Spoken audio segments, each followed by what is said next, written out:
Hi, welcome. Thanks for coming to the Psychology of Popularity. I'm glad that you selected this course, and I'm excited to tell you about some of the work that I've been doing and lots of researchers have been doing in the area of popularity. But when we talk about popularity, a lot of people will sometimes say, is this really a subject that people study in psychology? Isn't this just something that is important in high school or in adolescence? What difference does this really make in the real world? So maybe a good way to start is for us to talk a little bit about how popularity really does play an important role, and it plays an important role actually throughout the entire lifespan. So first of all, of course, when we think about who cares about popularity, we think about children. And in this graphic, what you can see is that even starting at very young ages, and this graphic is from over 30 years ago, children spend far more time of their waking hours surrounded by their peers than surrounded by adults. And you can see here that between the ages of about 2 all the way until pre-adolescence, there's this dramatic and increasing tendency for kids to interact with their peers. So of course, if those interactions are aversive, difficult, filled with victimization, that's going to have a big effect on the developing child. What you don't see after this graphic is that these trends just increase dramatically into adolescence. So once kids get into adolescence, of course, it's totally uncool to spend any time with adults, and we see even more increases in the amount of time spent with peers. In fact, what we know is that starting at the age of 3, young children can already tell you which kids are the most popular, which kids are the least popular, and which kids are kind of not affiliating with their peers at all. So starting from very, very early in childhood, popularity becomes a really important construct, a variable that really has impact over time. Now, once we pass through childhood and we get into adolescence, there are actually some biological reasons why popularity starts playing a big role.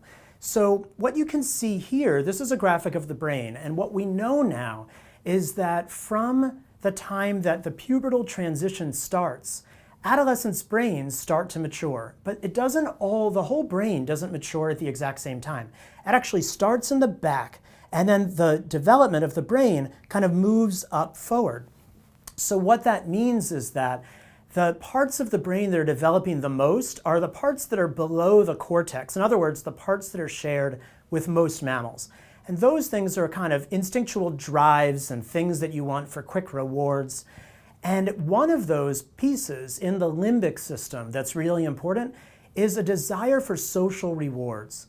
And the reason why in adolescence there's this big push for our brains telling us to go out and get social rewards is because it's a way of helping us to develop autonomy from adults. It's basically telling us, your parents aren't cool anymore. You want to go out and learn how to be self-sufficient. You're not going to be taken care of by your parents for the rest of your life.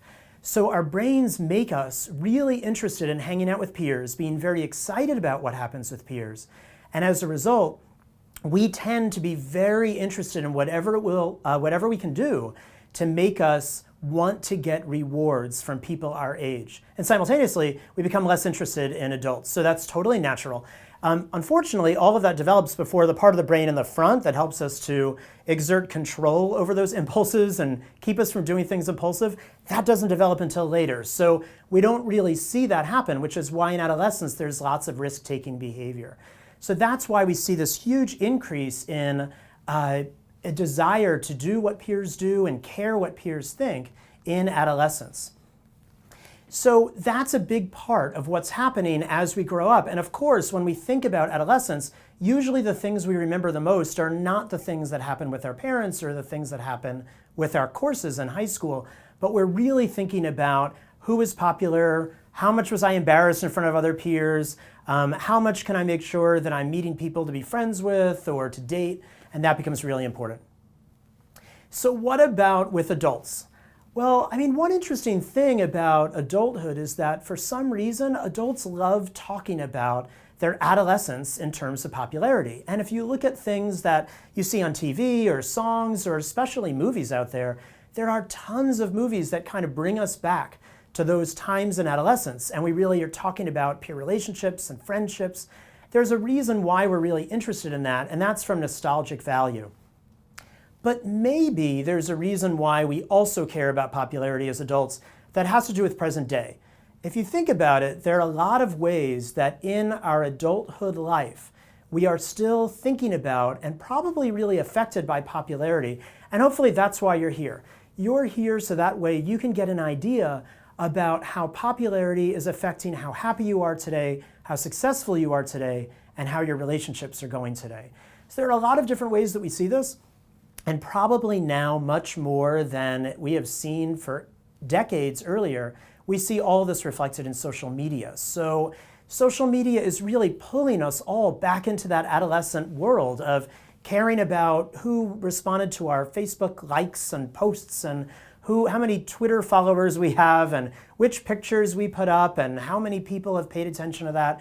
It's kind of in a way playing out this idea of popularity all over again, but it's doing it in a way that's explicit and measurable, and there are numbers next to it, and people sometimes even get very hyped up about how often their posts have been paid attention to, or they seem to try and get more relationships through social media. So that's affecting us as adults. It's certainly affecting these adolescents growing up today, but it's also affecting us as adults. Another way that we really see popularity playing a role is our big fixation with celebrities. And if we think about it, celebrities are kind of the popular kids in the adult high school. For some reason, and all you have to do is go to the grocery store and kind of see all the magazines there, we are remarkably concerned about what they're doing and what they look like and what they say and what their opinions are. This is even a big marketing strategy to get celebrity endorsers, with the idea that if a celebrity buys a product or espouses a worldview, we might be more likely to have similar attitudes. And the reason why is it's playing up on these same ideas of popularity, that we will see what those people do as highly influential.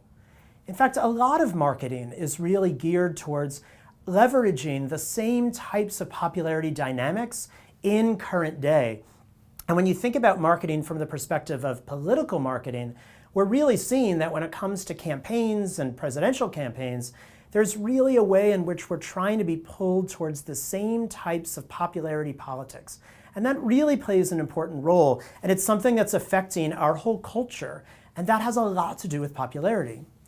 But even if we go beyond the perspective of the entire culture, how is popularity affecting your life? What are things that you are experiencing every day that have a lot to do with popularity, as many of us have studied it in childhood and adolescence? Well, if you work in an office with other people, then you probably have noticed that there are some ways that the office has some of the same kinds of cliques and groups and reputations that there was in high school. It might be far more sophisticated, it might be presented in a way that's a little bit different. No one's kind of playing on a playground or teasing kids that have to sit in the corner of the room in the workplace.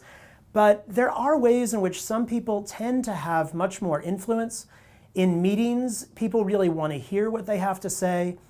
They have a way of really getting people laughing. They might stand in the doorframe having conversations with their coworkers a lot. Whereas other people, they're not invited to lunch. They really aren't someone that people want to affiliate with.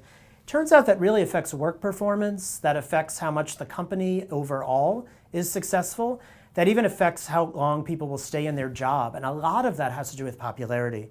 You know, we also see this, of course, play a role in all of our relationships. So whether it's our adulthood friendships and how much we feel we're getting support from friends in times of stress, or how much we feel in our friendship groups, there are some people who tend to be the boss and tell everyone what they're doing and what the plans are and whose house you're meeting at, versus those that tend to still feel a little bit like they're on the outskirts of the social group, or they're not the ones in the neighborhood that are often invited to all the events. That's all about popularity too. In fact, we even see that play a big role when it comes to romantic partners.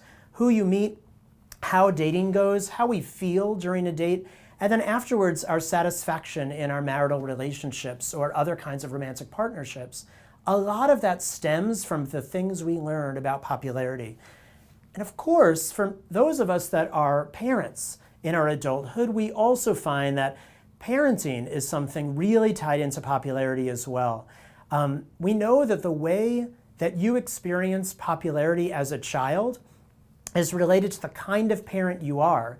And we also know that it affects your own children's level of popularity and whether they do well at school or if they don't do as well with their peers. We also know that how kids deal with popularity today, especially in the world of social media, is very different than how we all dealt with these things back when we were kids, way before social media even got started. So that's something we're going to talk about as well. So overall, what we're going to talk about for the rest of this course is specifically why popularity is so important. Why is it that this is something that we all seem to care so much about when we're young, and it continues to play out in all these different ways in adulthood? We're going to talk also a little bit about how we study popularity scientifically, and using that scientific research, what do we know about what predicts who's popular across lots of different settings and across the lifespan, and how popularity predicts our life outcomes overall. And we're going to talk about all of these things over the course of the next few lectures. So thanks again for joining. Really excited that you're here, and excited to keep on going with the next clip.